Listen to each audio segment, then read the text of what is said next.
Typically, we use Mac or PC for development purposes. After development is done, we will deploy it on remote servers. Those remote servers can be Linux or Unix. As Mac is not a full-blown Linux-based machine, if we want to validate our application in the similar environment as it is going to run in UAT or production, then we have to create virtual machines of Unix or Linux.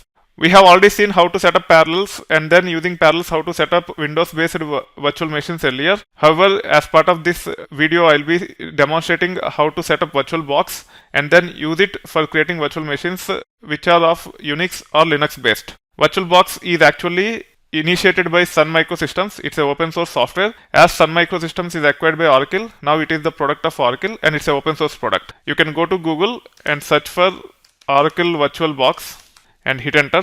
You can go to this official link. Then we can click on download VirtualBox 6.0 or we can click on downloads and it will take us to this page where we will see the options of the environments or platforms on which VirtualBox can be installed. It can be installed on Windows, OS X, Linux or Solaris based systems. So in this case, we need to click on OS X host because we are trying to install on our Mac. The download is started here and it will take a bit of time to complete the download. Once it is done, we just have to double click on this .dmg file and it will take care of the installation of VirtualBox on this PC.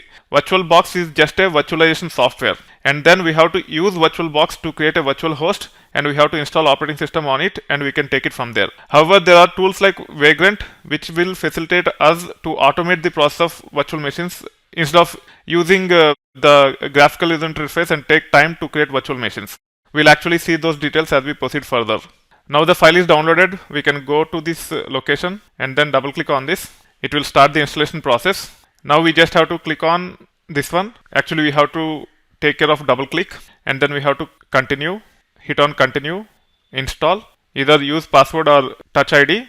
And then it is saying a program try to load new system extensions signed by Oracle America Inc. If you want to enable these extensions, open security and privacy system preferences. So we have to click on open security preferences and we have to say hello here. Once we say hello and close this, we can say close and move to trash, and then we can actually go to applications and we should see VirtualBox here. Now we can double click on this VirtualBox. It will open up this software. Using this, we should be able to set up a virtual host first on which we can install the operating system. So to create a new virtual machine, we just have to say new and then we can give the name. Let's say the type is of Linux and I want to use Red Hat 64-bit. We can choose that here. Or if you want to set up CentOS which is not available here, you can actually say other Linux and then say 64-bit and then we can take it further. Now we can hit on continue. We can give the amount of memory which we want to allocate to this. Let's say I want to give 2 GB. I can say 2048 MB and then continue. By default, it actually creates 8 GB virtual hard drive. As a typical PC or Mac, even virtual machine have memory, CPU, storage, etc. But all these things are virtual. So by default, it creates 8 GB. If you want to customize it, we can customize it at a later point in time. So we can say create. There are 3 types of virtual hard drives. You can choose whatever you want. In this case, I am going to choose VDI and then we can hit continue. There are options such as dynamically allocated or fixed size. So dynamically allocated means instead of pre-defining the size of the hard drive at whatever size we have given, it will allocate minimum amount of storage, and whenever the storage is saturated, it will extend that virtual hard drive to the maximum size. So in this case, that maximum size is 8 GB. And then we can hit on continue. You can see that it is trying to use 8 GB. Let's say I want to go up to 32 GB. I can increase that and then I can say create. Now it has created the virtual host. It is same as a Mac or PC without operating system on it. Once we create the virtual host, we have to install the operating system on it. For that, we have to download the appropriate ISO image, and using that ISO image, we have to open this virtual host and then it will take care of the installation for you. To go to the settings and configure those things, you can click on this and then say settings, and then we can go to the storage, and as part of the storage, you can see the options to add CD drive to it. It says adds optical drive. You can click on it.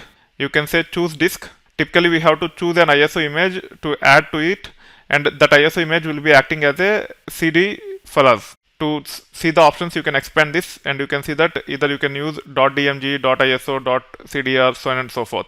Typically, the operating systems will be available as ISO images. For example, if I want to install CentOS 7, there will be an ISO image for CentOS 7. I just have to download that ISO image, place somewhere, and use that ISO image to mount onto this virtual host. Once that is done, once it is added, you can actually click on this and then go to machine and then say start, and then you can actually say normal start. If the ISO image is mounted, that ISO image will be used to install the operating system, and then you will have a virtual host with the operating system running on it. Once that is done, you should be able to access that virtual machine by using SSH or whatever tools you want to use. So let me delete this virtual host. I just have to right click on it and say remove, and I want to delete the files also, so everything will be cleaned up here. Another way of using VirtualBox and adding virtual machines is by downloading the appropriate virtual machine image from vendor and then add it to the VirtualBox. Typically, vendors like Cloudera, Hortonworks, or any other product vendors will provide a virtual machine image so that we can download that, add it to the softwares like VirtualBox, and open it up and start using the tools they provide as part of that machine. That way, the learning curve will be much faster compared to we setting up everything that are provided by those vendors. I have demonstrated quite a bit around that. We have virtual machines provided by Cloudera to learn big data, Hadoop, Spark, etc. Same is the case with vendors like Hortonworks, and many other vendors actually take care of that.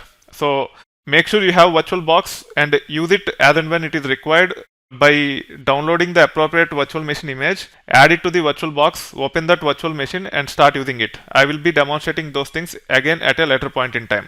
That being said, many times we might want to create multiple virtual machines for whatever reason, and using VirtualBox is not very practical because we have to create the virtual machines manually, we have to install the operating system, and also we need to ensure that networking is done between those virtual machines. To automate this process, there are tools like Vagrant. We can actually use Vagrant on top of the VirtualBox or any other virtualization software and set up virtual machines as many as we want. Using Vagrant will actually streamline the process of creating the virtual machines, especially the Linux or Unix ones. The reason why I have installed VirtualBox even though I have Parallels to create virtual machines is VirtualBox gives us more flexibility to work with tools like Vagrant. So make sure you install VirtualBox as well, even if you have Parallels. And we will see how to create virtual machines at a later point in time in multiple ways.